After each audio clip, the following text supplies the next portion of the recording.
দর্শক, লঙ্কান টি10 লিগে উদ্বোধনী ম্যাচে কেমন বিধ্বংসী ব্যাটিং করলেন ওপেনার সাব্বির রহমান। জাফনা কিংসের বিপক্ষে এদিন বিধ্বংসী ব্যাটিং করে বিশ্ব রেকর্ড করলেন বাংলাদেশের hard hitter batsman Sabbir Rahman. আর প্রথম ম্যাচে মাঠে নেমে কেমন চিরচেনা রূপ দেখালেন সাব্বির রহমান। দর্শক, বিস্তারিত থাকছে ভিডিওর প্রতিবেদনে। ইতিমধ্যে শর্ট ফরম্যাটের লঙ্কান টি10 টুর্নামেন্ট শুরু হয়েছে আজ উদ্বোধনী ম্যাচে মাঠে নেমেছে সাব্বির রহমানের দল বাংলা টাইগার্স এবং জাফনা কিংস। শুরুতে টস জিতে ব্যাটিং করার সিদ্ধান্ত নেন বাংলা টাইগার্সের অধিনায়ক।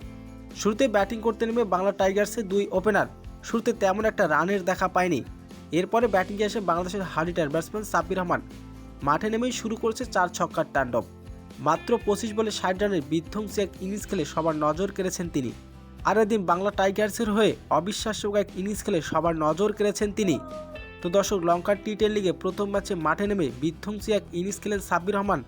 তো দর্শক, সাব্বির রহমানের ইনিংসটা আপনার কেমন লেগেছে জানিয়ে দিন আপনার মূল্যবান মতামতটি।